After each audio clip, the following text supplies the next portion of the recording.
Welcome back. In this lesson, we're going to build a small project using what we've learned so far about Bootstrap. It will include a lot of the components we've been talking about, including a navbar, a jumbotron, and the grid system. I also threw in one or two new things, including the icons here. We haven't seen how to do those just yet. And also the fact that this navbar, as I scroll, you'll see it stays fixed to the top. So it doesn't scroll away. We have a fixed navbar, which we also haven't seen just yet. And then lastly, we're changing some of the colors of the default Bootstrap components. So this is actually a slightly different shade of gray. This is a shade of blue, and the navbar has some different colors. So I'll be showing you how to do all of that. Before we get started writing any code, I just want to take a moment to point out the fact that these images, for the most part, are from a website, a great resource called Unsplash. So Unsplash provides a bunch of beautiful high-res photos that you can do whatever you want with. You can read their license here, but it's pretty much whatever you want. It's a Creative Commons license, blah, blah, blah. I'm sure you don't really care about that. But the photos are really awesome, and I'm using a lot of these, 8 of them, in fact, in our gallery. And that leaves one image, which is this one right here, that I actually took myself.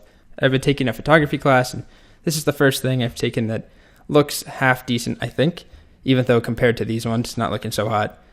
Anyway, if you want to use these exact same images, which is not important, this will work with any images at all. But if you want the exact same ones, I've included all of the links in this file, gallery.md, that I've uploaded along with this video. And I've also included the 2 colors that we're going to use, the dark blue and the light gray.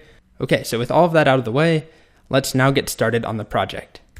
So I have an empty file, gallery.html. I'll add in my HTML skeleton here, and we'll just call this image gallery. And the first thing we need to do is include Bootstrap. And I'm just going to copy over the CDNs from an old project. So I'll do that right now. Here we go. I'm linking to the Bootstrap CDN. And while I'm here, I will also grab the Bootstrap CSS and jQuery CDNs that we did in the navbar lesson and put those at the bottom here so that when we add the navbar in, we don't have to go hunt for these files or for these script tags. So we'll save. And the first thing that we can do is add in our jumbotron. That's nice and easy. So we'll have a div, and that will be class equals jumbotron. And then inside the jumbotron, we'll start with an h1 that just says the image gallery. There we go. And we'll save. And let's make sure this works. So we'll open up this file. So we have Bootstrap included. We're seeing the font change. We're seeing this gray from the jumbotron. Let's now make sure that it's inside a container, like it is here, rather than what we have where it just goes all the way across the screen. So we'll do that. Div class equals container. There we go. And let's indent this properly and refresh, and we'll go back. All right, so we have the jumbotron. Let's add in this paragraph now. We'll come back and do the icon, but that's just a paragraph tag beneath the h1. We'll save. Feel free to put whatever text you want there. And we're done with the jumbotron for now. So let's go back and let's now do the navbar. And I'm not going to type the navbar from scratch for 2 reasons. One is that it's quite a bit of code. It will take a long time in this video. But 2 is the fact that I almost never type a navbar from scratch. As I mentioned in the navbar video, most of the time my workflow is that I go to the Bootstrap site or to a previous site that I've made with a navbar, and I copy that and I dissect it and I get rid of the pieces that I don't want. I add some new pieces in. So that's what I'm going to do here. I already have a navbar that I did in the navbar.html application. It's right here. And I'm just going to copy that in, and then we'll tweak it a little bit. So let's copy it in, and I'll go back, and we'll just put this at the very top of the file, just like that. And let's see what we get. Refresh, and we have the navbar. It's close. We'll want to change the brand here. We also want to change the color eventually, and we want to make sure that it's fixed to the top, which it isn't right now, but we'll get there. Let's go back and just change the brand. So instead of coffee, I called mine images. You can call this whatever you want, of course. Make sure that it works. Okay. The next thing that I'll show you is a quick change we can make to alter the color, where up here instead of navbar default, we can do navbar inverse. And I'll show you what that looks like. We get a dark navbar now where the colors have been inverted, where the text is light, and we get a dark background.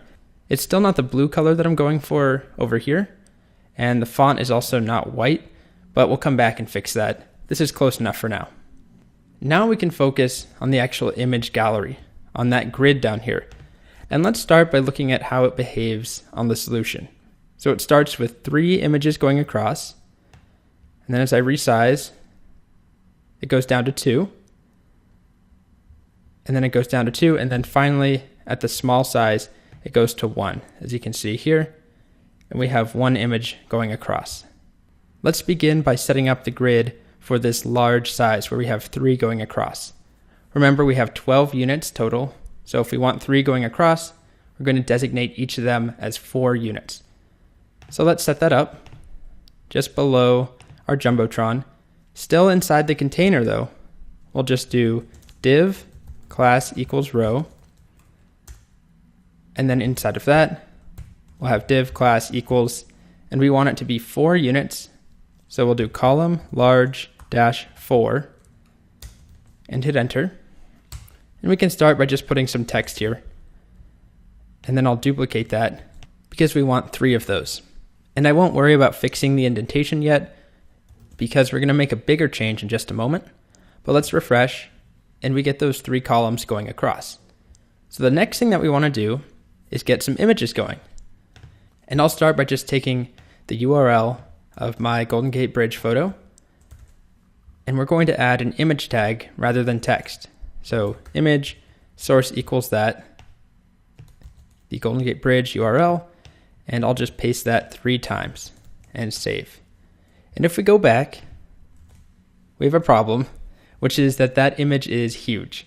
Even though we have those 3 columns, our image isn't staying inside of our column. It's not shrinking down, as you can see. What we'll do to fix this is add in a little bit more Bootstrap I haven't showed you yet to create this nice little border around it, and it's called a thumbnail.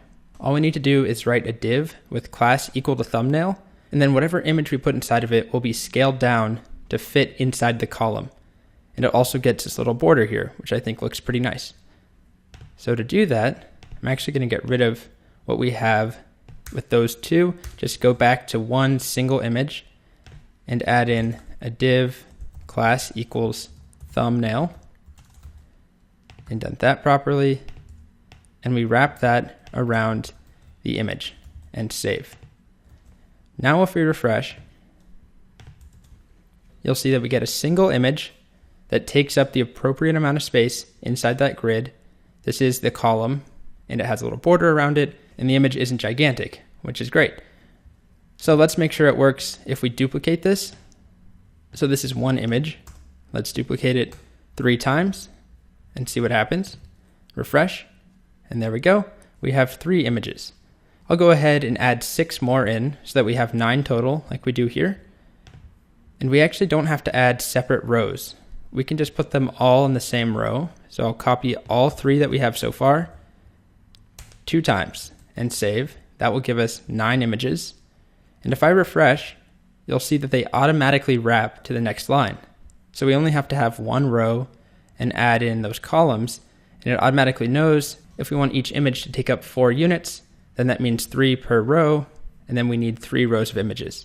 I'll go back and change all these image URLs at the end of the video. I don't want to make you watch that. Very uninteresting, just copying and pasting.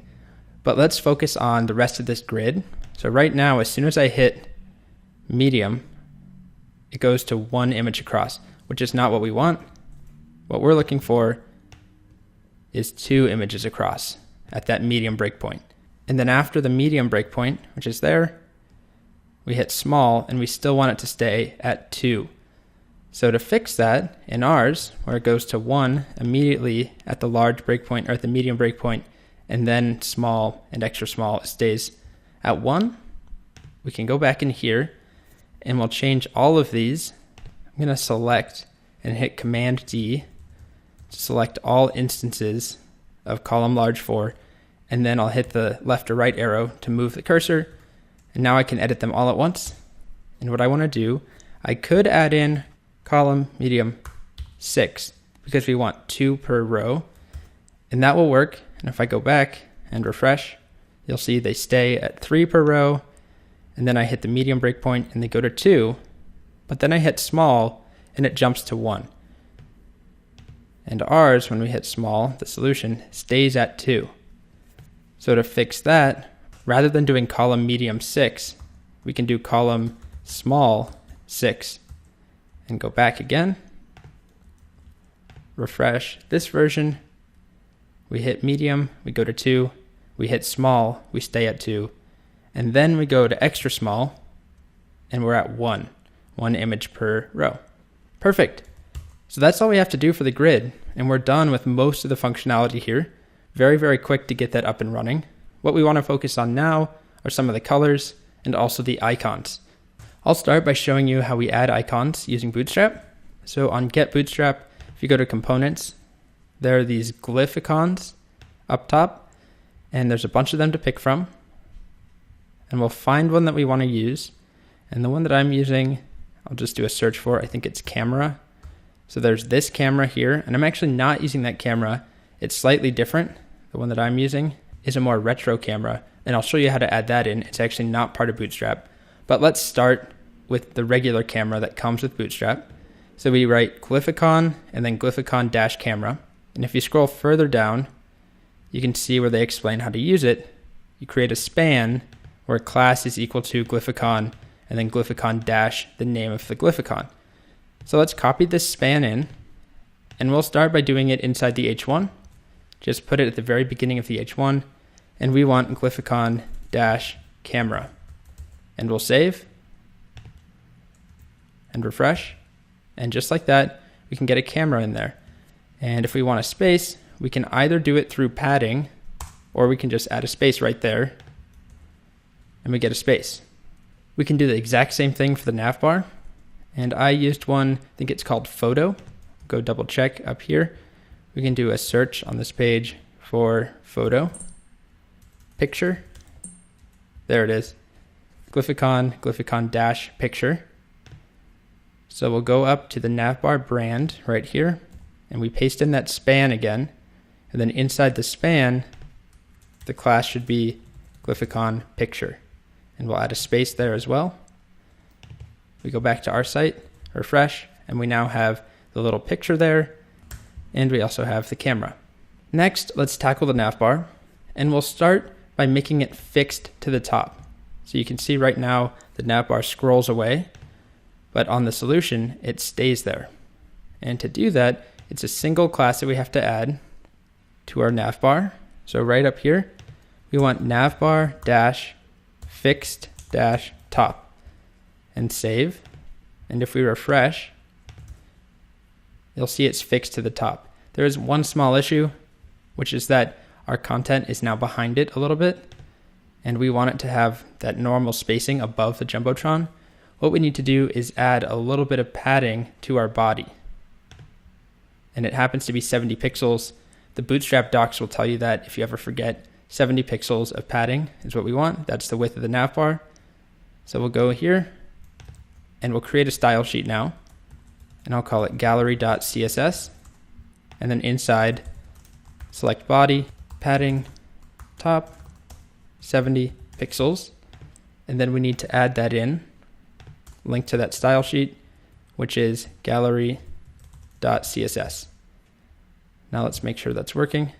There we go, we have our spacing back, and our navbar is still fixed to the top, as you can see. Perfect.